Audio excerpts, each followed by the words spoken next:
I finally got some Instacart batches late in the week, and oh boy, what a mess with scanning QR codes, reduced batch pay, and now we can get offers with multiple stores.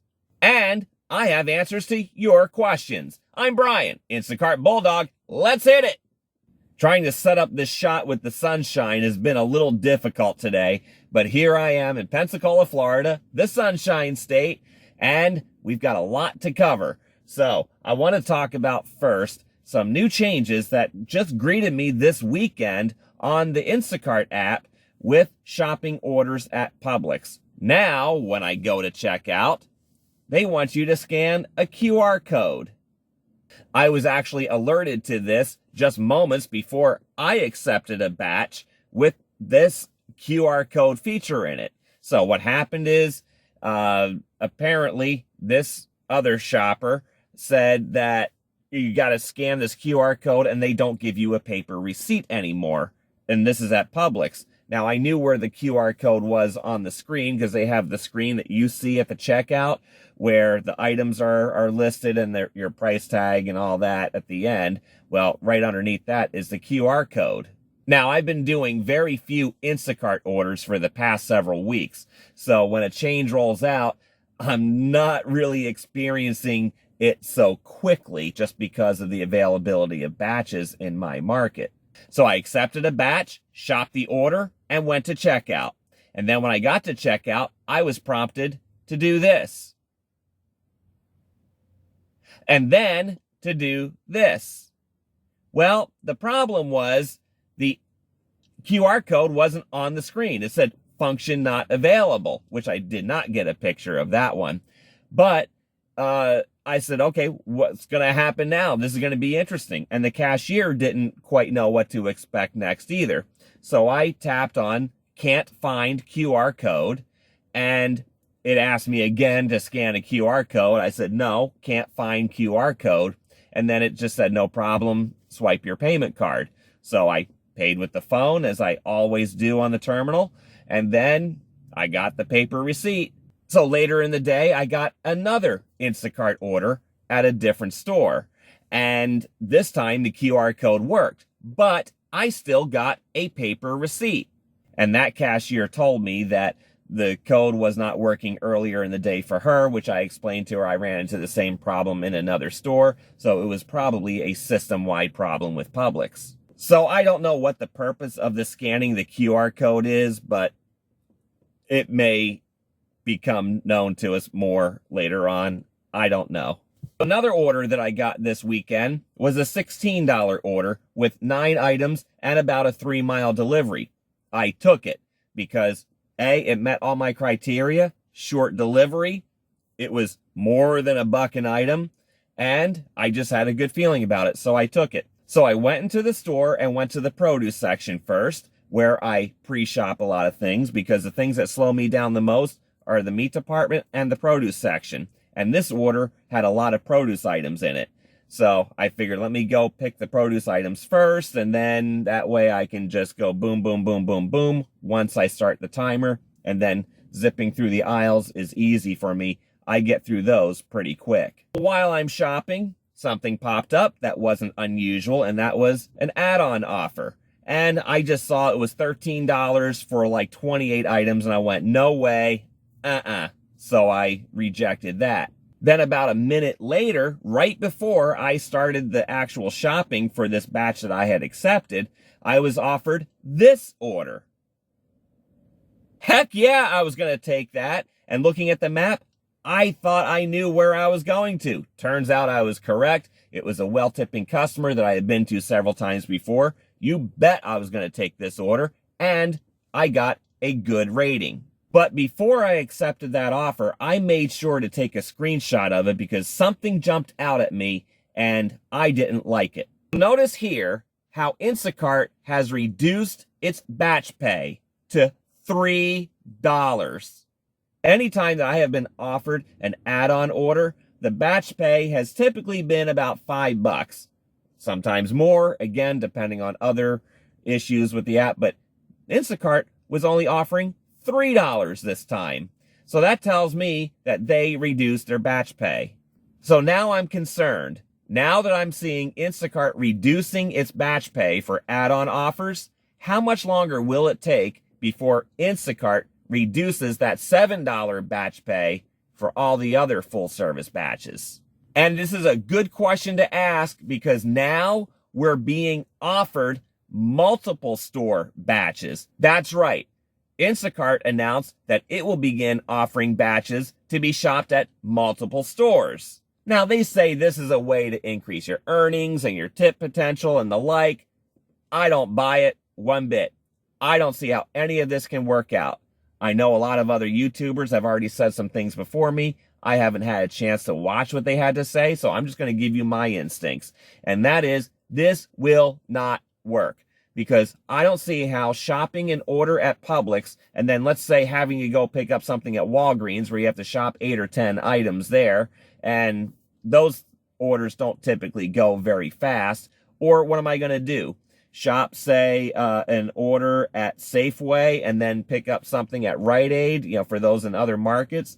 How's this going to work? I don't see that happening. If I'm a customer and the shopper tells me they're checking out, and if they have to go to another store, I'm going to be a little perturbed, especially if I have cold items like ice cream. I don't care what kind of insulated bags you have or hard-sided coolers with ice packs like I have. Ice cream will not last long in any of those things. And if you're going to go spend another 20 to 30 minutes in another store and then start the delivery, and we know that Instacart does not allow us to control the order of delivery, they might send you from that second store to that customer first and then go back to the grocery store order with the ice cream last.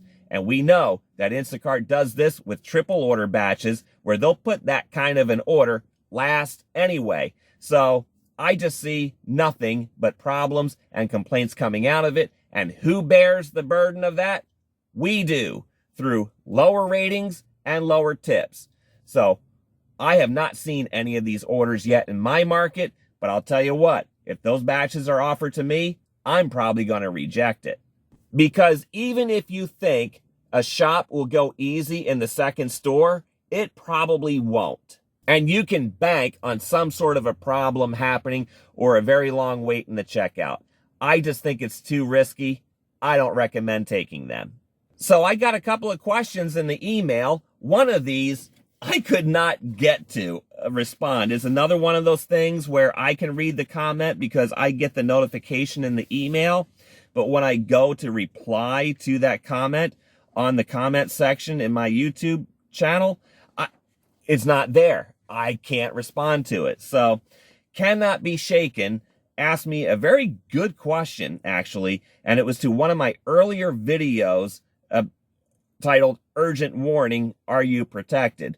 This was one of my 2 videos about car insurance, and Cannot Be Shaken asked me a very good question. What is an independent agent, and how would you go about finding one, and how much did your price go up? That's a great question, and I'll try and answer this as simply as I can. An independent agent is typically somebody who has a storefront or some building on the street corner, something you probably drive by every day. Independent agents sell insurance from multiple companies. They have access to usually 7, 8, 10 companies that they can run quotes through.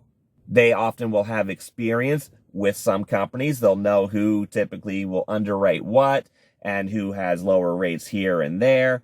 And based on their experience, will be able to know right where to go for certain questions. And they're the ones who will do the legwork of the quotes for you. These independent agents are a lot different than buying directly from an insurance company like you see an ad on TV. And I'll just give you an example. Geico and some other discount insurance companies. They're great. They have good services, but dealing with an independent agent is going to serve you very, very well, especially if you're shopping for a complicated policy like car insurance that will cover our gig work. So how would you go about finding one? Well, it's very simple. Just type into Google independent insurance agent near me or in your city. So independent insurance agent, Pensacola, Florida, and it will return a whole lot of results.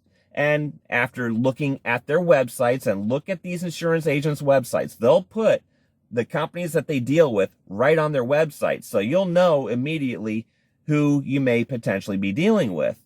And as to the question, how much did my rates go up? They didn't, which was really amazing. So my insurance, and again, everybody's going to be different. There's going to be a lot of factors that go into it.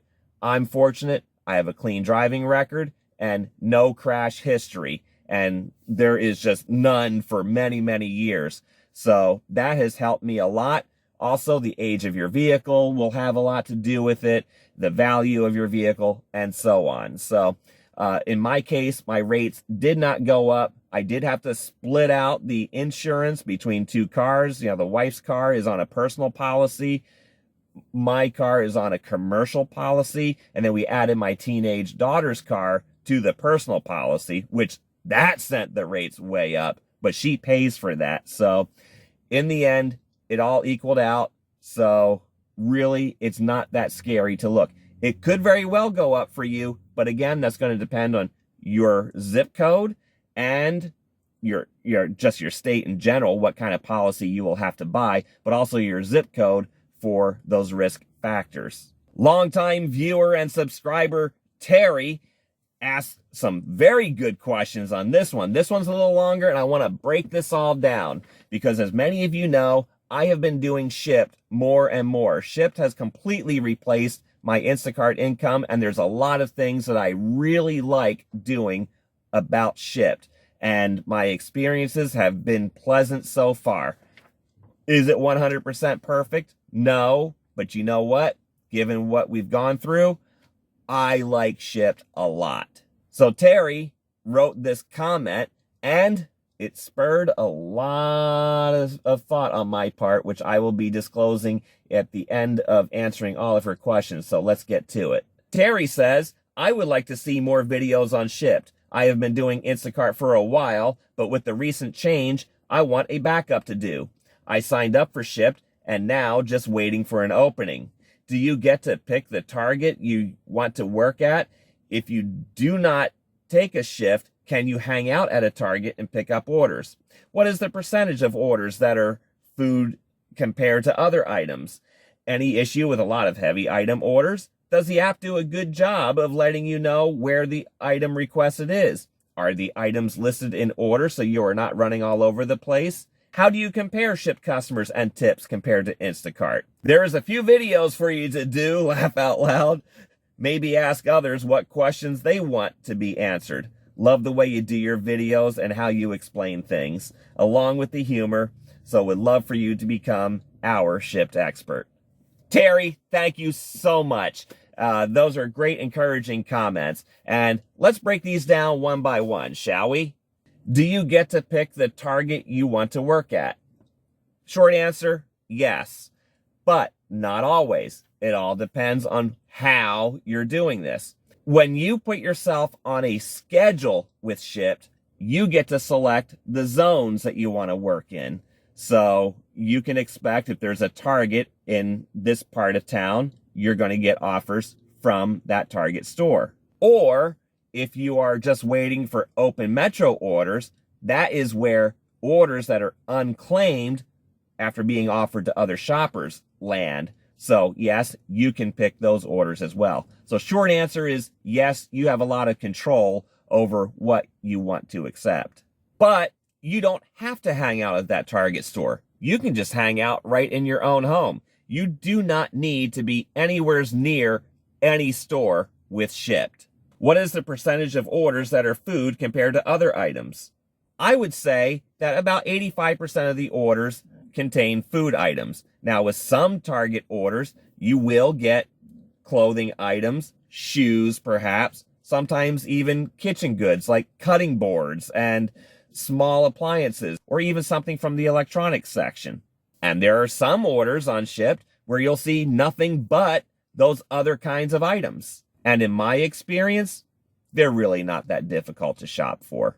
clothing items can be a bit intimidating for me, so I do still try to avoid them, but I have had good experience asking Target employees for help and even telling me where sections are in the store for clothing items for the future. And right now, I can go to those sections a lot faster and not need as much help. Any issue with a lot of heavy item orders? No, not at all. I will sometimes have to get a case of water or two, and that's about it. But then again, it's not summertime, so I don't have a lot of those orders. Now, does Shipt give you heavy pay like Instacart does?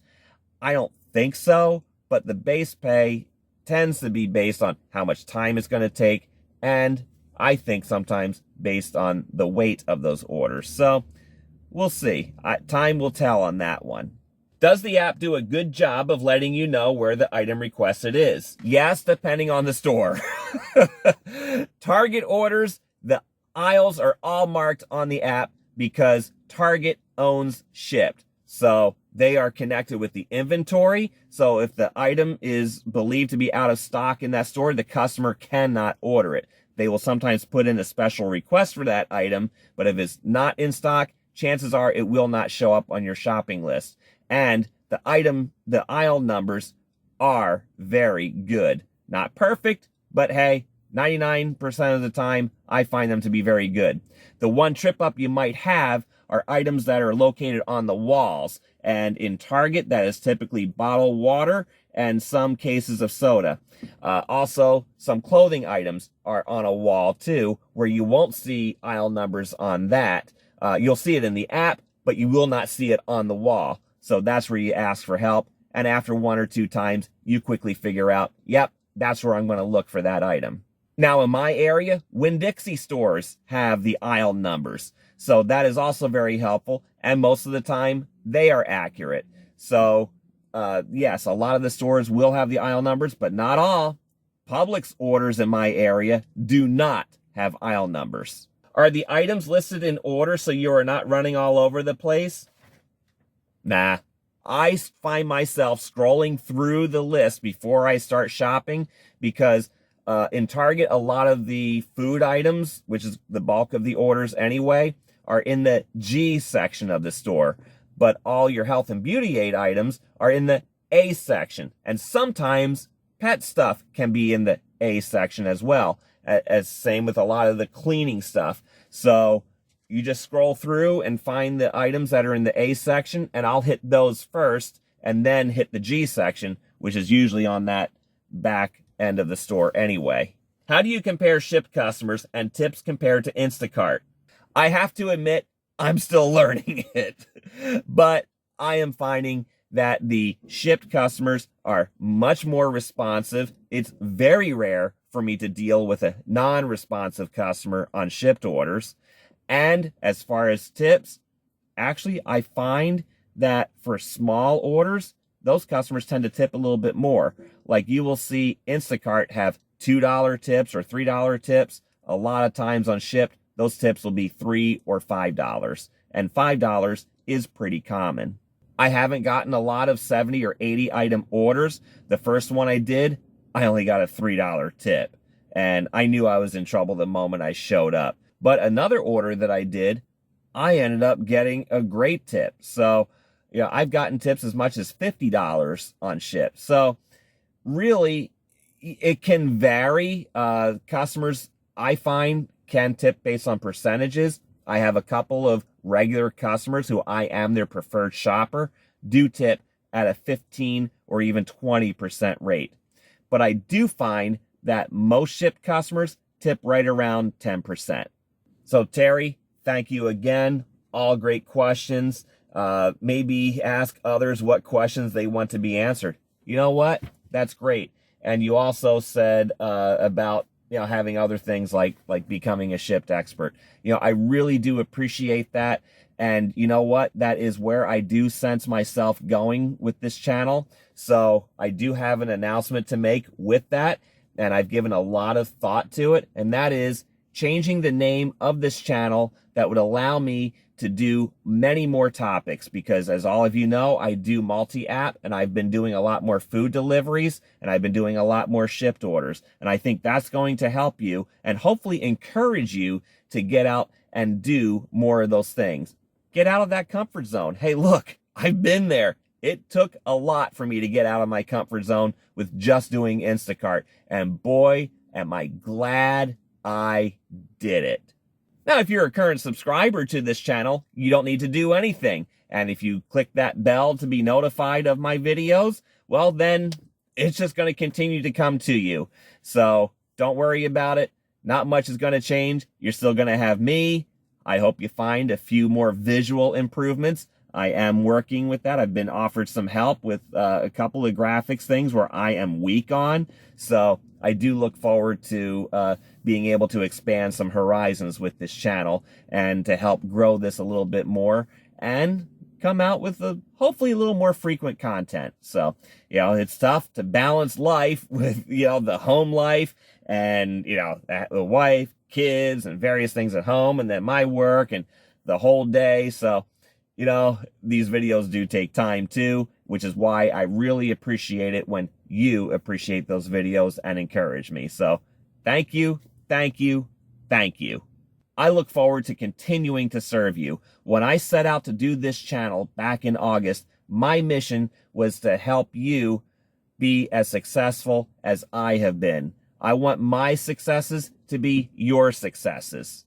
I want to encourage you and keep you in a mindset that this is a customer service industry. And when you do extra little things that don't take a lot more of your time, you will see more tips and make your work more satisfying. I'm Brian, Instacart Bulldog. Please like this video and subscribe and click that notification bell. Until next time, go get 'em!